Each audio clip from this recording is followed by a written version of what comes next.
Evolution is inferior to reform. Why do I say this?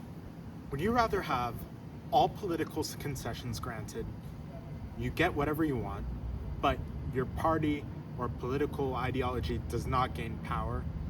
Or would you rather get absolute power, but instability in the political system, instability in the social system, and constant uprisings that threaten to reduce your rule? If you prefer the former but not the latter, you're pragmatic. If you prefer the latter and not the former, you prefer power over policy. Listen, some people would rather have communists come to power, a communist revolution or a communist come to power, than actually have the reforms that benefit the working class. They would rather have a vanguard elite, be part of this system where it's me and the vanguard in power versus everyone else under us and obeying us, rather than a genuinely better system where there's a classless end of a hierarchy, stateless utopia. If you prefer power over actually getting policy passed, then you do not genuinely care about further reforms to the system or even getting your policies passed. You care about gaining power. This is selfishness at its core. You do not care about genuinely benefiting other people, benefiting the working class, but you care about this imagined feel-good situation.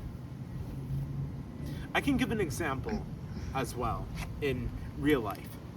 New York has elected a democratic socialist called Zoran Mamdani, and they say he's balanced the budget by raising taxes on the rich. Sure, he raised taxes on the rich, but did he really balance the budget? Did he really cause fiscal reforms that benefit the state, benefit the city? No, this is what he did. He raided the pension fund by delaying contributions to the pensions, which would only raise further cost in the future. It would require New York City to contribute double the amount or even much more than normal if the pension fund is to remain solvent. That means he didn't balance the budget. He just delayed the inevitable, delayed the fundamental destruction of the city's finances due to wanting things to paper over things better. The second thing he did was he got a bailout from New York State. New York State gave billions of dollars to New York to help balance their budget, and in order to get that concession, they raised taxes on the rich. That was the only reason why New York was able to bail them out.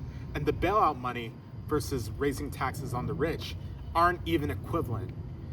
If New York State decides to abandon New York City or not help them with their finances and their further increases of the deficit that are going to be caused by the pension reform, the pension delays, then it's going to cause further issues.